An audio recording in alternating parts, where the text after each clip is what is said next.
अस्सलामुअलैकुम नाज़रीन, programme sports roundup में आप तमाम लोगों को खुशामदीद कहते हैं। मैं हूं आपके साथ रुमैसा कुरैशी और यकीनी तौर पर आज का प्रोग्राम बहुत दिलचस्प होने वाला है, बहुत मज़ेदार होने वाला है। बहुत सी पेशगोइयाँ होंगी, बहुत कुछ क्लियर होगा, बहुत सारी कन्फ्यूजन्स जो हैं वो भी क्लियर होंगी। लेकिन आज का प्रोग्राम करूँगी मैं अकेले में होस्ट। आज मेरी को होस्ट की तबीयत कुछ ठीक नहीं, तो वो आपको मिलेंगी अगली एपिसोड में।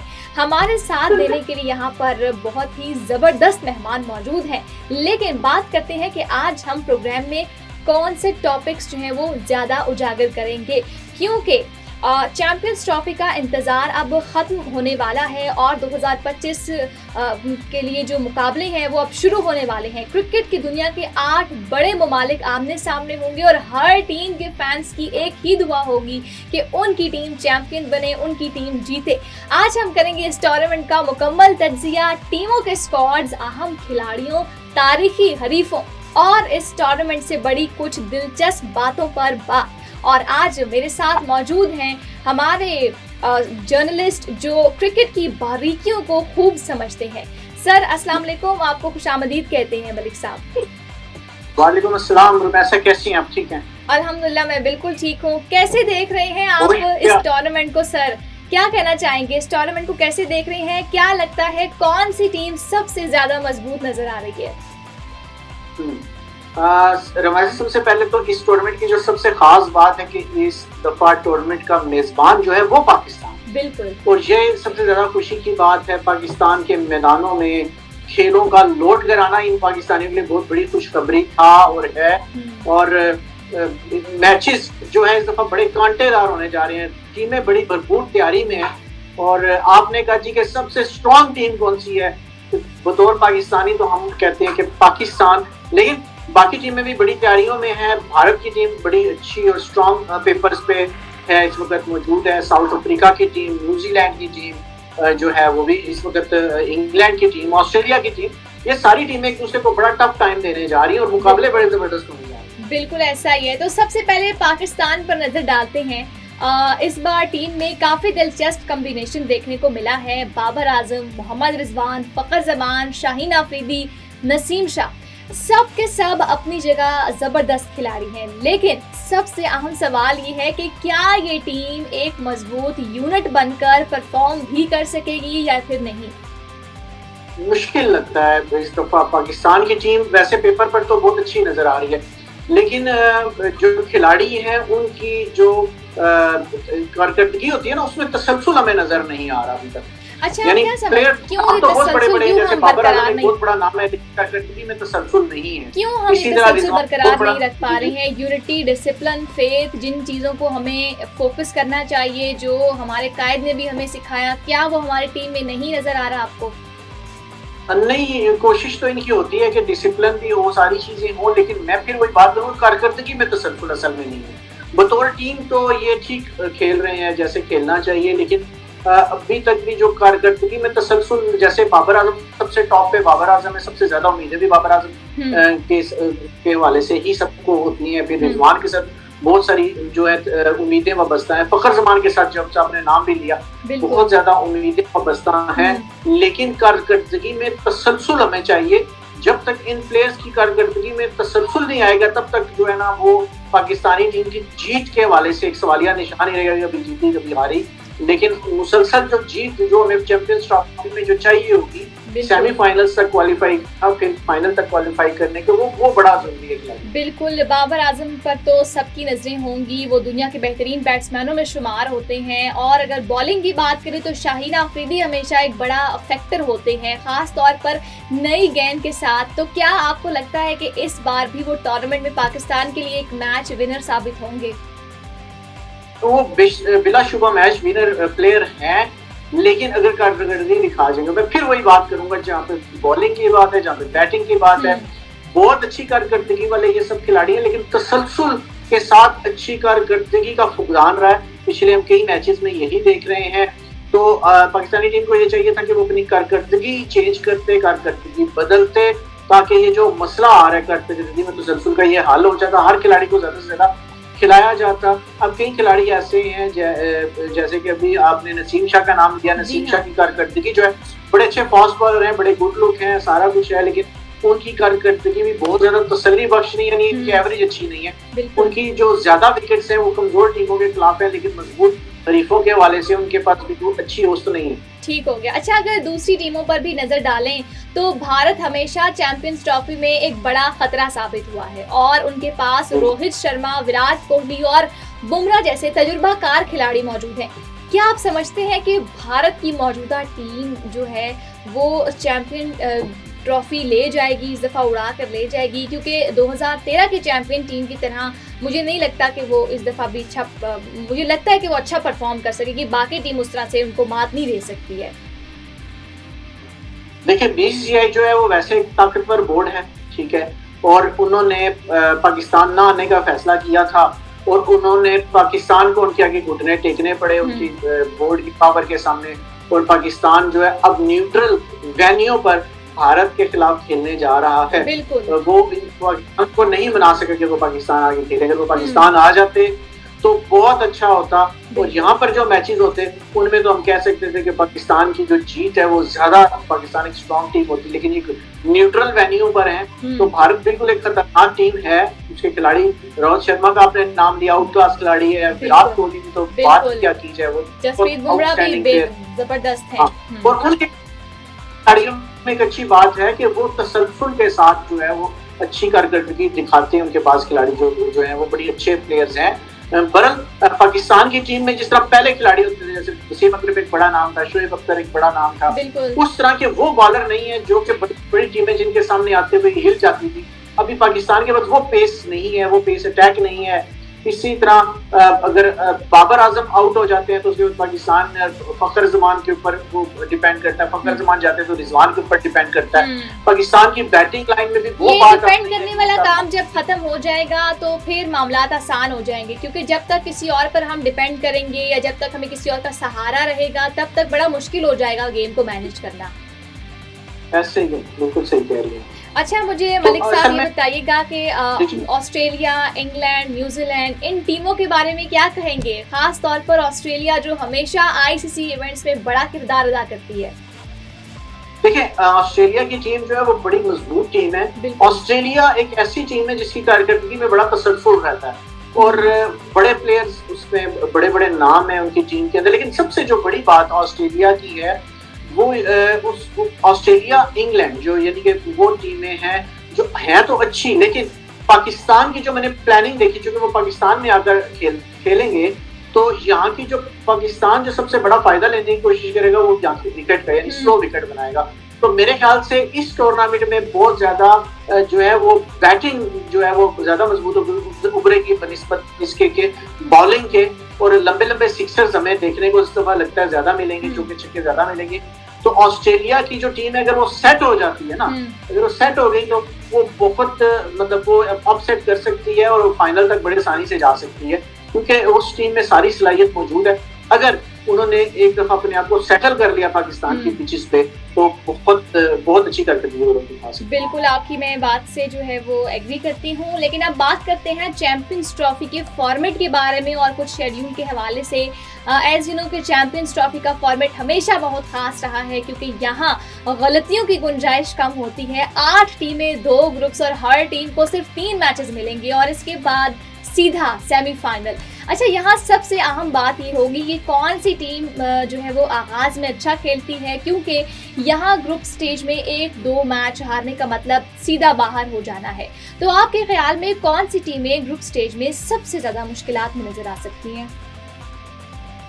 देखिए, मुश्किलात में नजर आ सकती है अगर हम खिलाड़ियों को भी, मैं सुन रहा था शोएब अख्तर की बात सुन रहा था, शोएब अख्तर तो अफगानिस्तान को भी बड़ा फेवरेट करार दे रहे थे। वो कह रहे थे कि बिल्कुल अफगानिस्तान में भी इस दफा वो स्पार्क नजर आ रहा है कि वो सेमीफाइनल तक जा सकती है उनकी टीम। तो अभी जो हमें वो टीमें जो हमें मुश्किल में नजर आ रही हैं, या हम ये सोच सकते हैं कि वो टीमें शायद सेमीफाइनल तक मुश्किल हो जाती हैं 3 दिन अपने मैचेस के बाद, उसमें जो हमें सबसे टॉप पे नजर आ रही है इंग्लैंड की टीम, हमें लग रहा है कि काफी ज्यादा मुश्किल।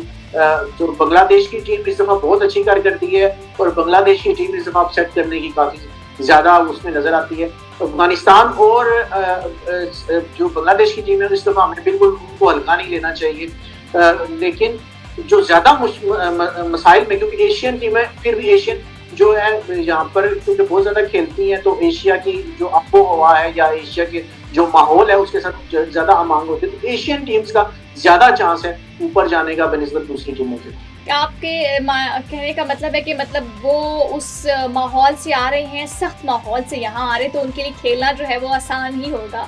अच्छा, अगर पाकिस्तान के पहले मैच की बात करें तो वो न्यूजीलैंड के खिलाफ होगा, और न्यूजीलैंड हमेशा एक मुश्किल टीम रही है। उनके पास कैन विलियमसन हैं, ट्रेंट बोल्ट हैं, बड़े ज़बरदस्त खिलाड़ी उनके पास और भी मौजूद हैं। तो पाकिस्तान को किन चीज़ों पर तवज्जो देनी होगी स्पेशली इस मैच में?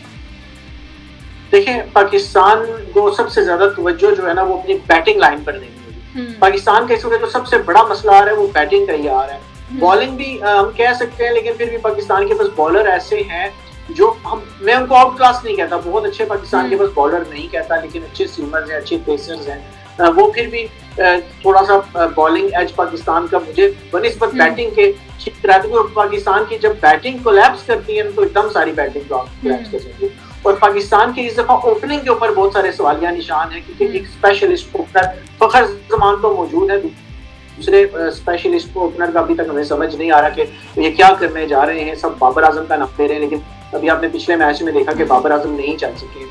तो अगर बाबर आजम ऊपर से आउट होते हैं तो टीम बहुत ज्यादा प्रेशर में चली जाती। तो इनको चाहिए था कि ओपनर इनको एक जो है वो ऐसे स्पेशलिस्ट ओपनर इनको लेके आने चाहिए थे जो टीम को लेकर चलते। फखर जमान का एडिशन बहुत अच्छा है, फखर जमान बहुत अच्छे ओपनर है, लेकिन उनके साथ एक और अच्छा ओपनर चाहिए था पाकिस्तान। अच्छा, ठीक हो गया। अब बात कर लेते हैं कुछ तारीखी हरीफों के बारे में, यादगार लम्हात के बारे में। एज यू नो कि चैंपियंस ट्रॉफी की तारीख में हमेशा पाकिस्तान और भारत के मैच सबसे ज़्यादा देखे जाते हैं, और 2017 का फाइनल आज भी हर पाकिस्तानी फैन के लिए एक यादगार दिन है। वही दिन जब फखर जमान ने ज़बरदस्त सेंचुरी बनाई, मोहम्मद आमिर ने भारतीय बैटिंग लाइन को तबाह किया और पाकिस्तान पहली बार चैंपियन बना। लेकिन क्या इस बार भी पाकिस्तान वही जीत दोहरा सकता है? क्या भारत 2017 का बदला ले सकता है कि नहीं? बिल्कुल ले सकता है भारत बदला, क्योंकि जो भी टीम अच्छी कारकर्दगी दिखाएगी वो जीतेगी। और भारत के जो आपको पता है इस वक्त उनके जो बैटिंग लाइनअप है और बॉलिंग लाइनअप है वो दुनिया की अच्छी बैटिंग लाइन और बॉलिंग लाइन है, और वो कुछ भी कर सकते हैं। फिर क्योंकि पाकिस्तान के उनके साथ पहला मैच ही जो है वो दुबई में होने जा रहा है, और बाकी के मैचेस जो है तो फिर वो भी न्यूट्रल वेन्यू पर ही होंगे। वो भारत जो है पाकिस्तान को बहुत ज्यादा टफ टाइम दे सकता है। अगर पाकिस्तान ने भारत का मुकाबला करना है तो उनको बहुत सारी तैयारी के साथ और बहुत ज्यादा प्लानिंग के साथ मैदान में उतरना पड़ेगा। पिछली दफा इफ्तिखार ने जिस तरह की इनिंग के खिलाफ खेली, जिसका भी आपने जिक्र भी किया, बहुत आउटस्टैंडिंग आउट क्लास किस्म की इनिंग्स थी, जिसमें उन्होंने बहुत बर्क रफ्तारी से बैटिंग की थी और उन्होंने बहुत अच्छा खेला था। उसी तरह की इनिंग्स चाहिए उनकी पाकिस्तान को जीतने के लिए, लेकिन सारे खिलाड़ियों को कारकर्दगी दिखानी होगी। एक दो खिलाड़ियों की कारकर्दगी से जो होता है ना वो मैच नहीं बनता।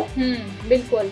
अच्छा, वैसे अगर हम चैंपियंस ट्रॉफी की तारीख पर नजर डालें तो 2004 में वेस्ट इंडीज ने एक जबरदस्त कमबैक किया था, और 2013 में भारत ने इंग्लैंड के खिलाफ एक सनसनीखेज फाइनल भी जीता था, और 2017 में पाकिस्तान ने सबको हैरान कर दिया। तो क्या इस बार भी कोई नया चैंपियन बनने वाला है, या वही पुरानी ताकतें जो है वो ट्रॉफी उठाएंगी?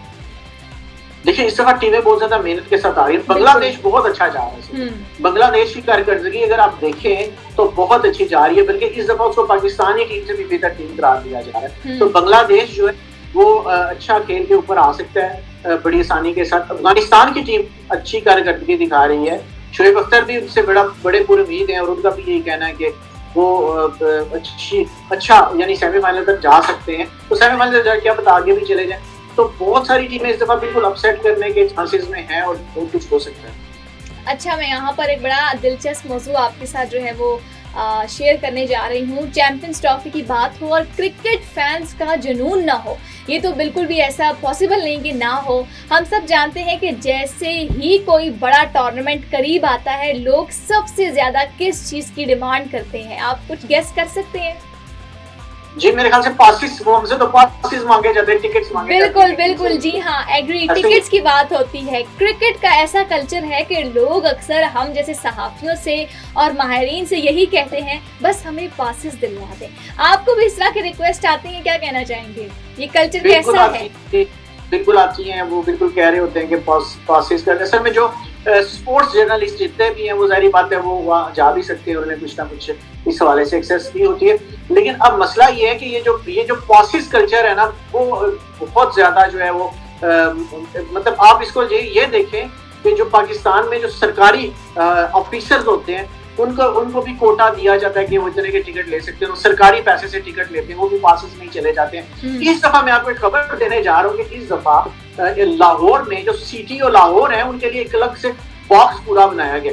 तो इसी तरीके से जिस तरह सीटीओ लाहौर को एक बॉक्स दिया गया, और भी कुछ वीआईपी है जिनको पूरे बॉक्स दिए गए। अब एक बॉक्स में 20 से 30 सीटें होती हैं। अब वो 20-30 बंदे जो उनके बॉक्स वाले होंगे वो उनकी अपनी मर्जी से, यानी सीटीओ साहब भी इस दफा 20 से 30 बंदे अपनी मर्जी से ला सकते हैं, और भी जो 12-13 बॉक्सेस बने हैं वीआईपी बॉक्सेस हैं उनमें वो लोग अपनी मर्जी से लोग बिठा सकते हैं।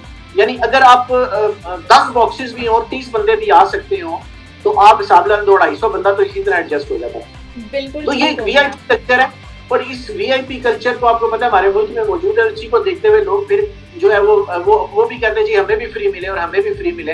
और आपको पता है कि जो चैंपियंस ट्रॉफी जैसे बड़े मुकाबलों में लाखों रुपए की टिकट्स भी होती है, लाखों रुपए में भी टिकट्स ली जाती है। बिल्कुल, तो अगर कुछ लोगों को पासिस और वो फ्री टिकट मिल जाते हैं तो फिर उन बेचारों को क्या कसूर है जो लाखों रुपए देके जो टिकट ले रहे होते हैं।